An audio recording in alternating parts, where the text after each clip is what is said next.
আমি এই জন্য বলেছিলাম দরজাটা বন্ধ রাখ। কে খুলছে মাঝে মাঝে আমি তো জানি না, কমিটির লোকের দেখার দরকার।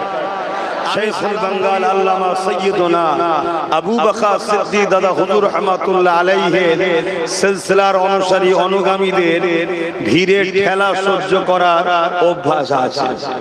3 দিন ইসালে সাহেবে যা হয় এ সব সহ্য করে নিয়েছে।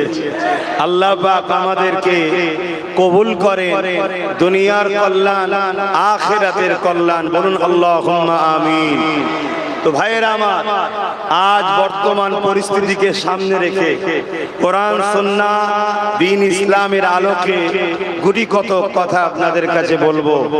বলার আগে আমি আপনাদেরকে জানতে চাই, ইসলাম ধর্মের অনুসারী কি দায়িত্ব নয় অন্যায়কে মিটানো, ন্যায়কে প্রতিষ্ঠিত করা, এটা কি আমাদের ধর্মের দায়িত্ব আছে না নাই?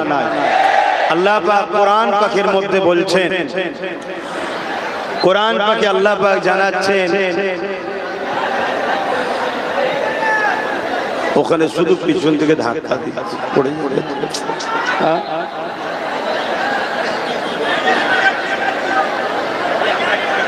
ঠিক আছেন তো? হ্যাঁ ঠিক আছে। আল্লাহ পাক কোরআনের পাকের মধ্যে জানাচ্ছেন, কুনতুম খায়রা উম্মাতিন উখরিজাত লিন-নাস তা'মুরুনা বিল মা'রুফ ওয়া তানহাউনা আনিল মুনকার। হে উম্মতে মুহাম্মাদি, আল্লাহ আমাদেরকে শ্রেষ্ঠ উম্মাহ বানিয়েছে, বলুন আলহামদুলিল্লাহ, বলুন সুবহানাল্লাহ। কি জন্য শ্রেষ্ঠ উম্মাহ? আমাদেরকে আল্লাহ দুটো কাজ দিয়েছে। কি কাজ? উখরিজাত লিন-নাস তা'মুরুনা বিল মা'রুফ ওয়া তানহাউনা আনিল মুনকার। আমাদের কাজ হলো অন্যায়কে মিটিয়ে দাও, ন্যায়কে প্রতিষ্ঠিত করো। জোরে বলুন সুবহানাল্লাহ। অন্যায় মিটানো এটা আমার দায়িত্ব। আবার খুলে খুলে দেখেন, আবার হু করলো।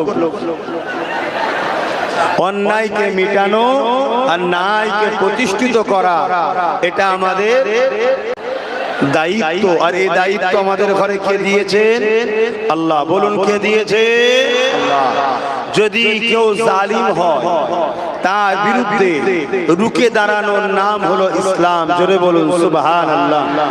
আমরা সবাই ফেরাউনের আলোচনা, ফেরাউনের বিরুদ্ধে আলোচনা করি না কথা বলুন। মুসা নবীর পক্ষে দাঁড়ায় না দাঁড়ায় না? কেন দাঁড়ায়?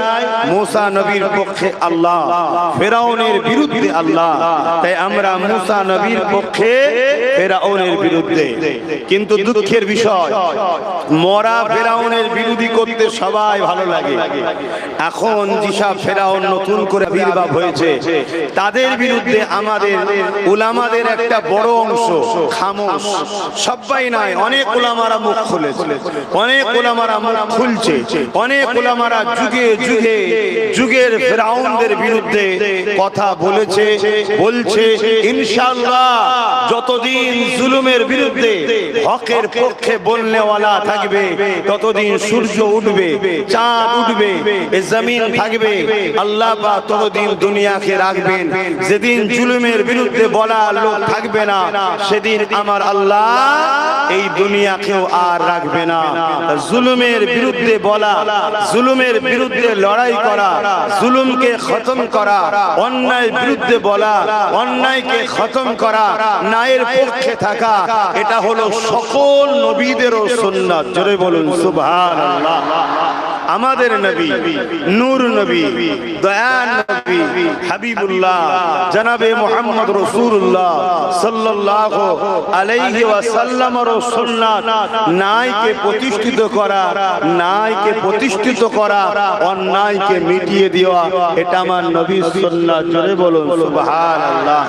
তো ভাইরা আমার, আজ নতুন করে দেখা যাচ্ছে পুরো পৃথিবী জুড়ে একদল ফেরাউনের আবির্ভাব হয়েছে, একদল নমরুদের আবির্ভাব হয়েছে, একদল এজিদের আবির্ভাব হয়েছে, একদল আবু জেহেল, উতবা, সাইবা, আবু লাহাবের আবির্ভাব হয়েছে, যারা ছলে বলে কলে কৌশলে এবং প্রকাশ্য ইসলামকে ক্ষতি করা, ইসলামকে টার্গেট করা, ইসলামকে মিটাবার তারা সর্বসময় পরিকল্পনা করছে। একজন ইসলামের দায়ী হিসাবে, একজন ইসলামের প্রচারক হিসাবে তাদের বিরোধী করে তাদের হাত থেকে দ্বীনের অনুসারীদের ঘরে বাঁচিয়ে এবং ইসলামের পক্ষে দাঁড়াবার দরকার আছে না নাই? জোরে বলুন, আছে না নাই? ওখানে কি হচ্ছে দেখুন না, কি জলসা হবে। আব্বা কি জলসা করবো? আমি এই জন্য বলেছিলাম দরজাটা বন্ধ রাখ। কে খুলছে মাঝে মাঝে আমি তো জানি না, কমিটির লোকের দেখার দরকার। আমি সালাম পরিয়ে দোয়া করে দিচ্ছি।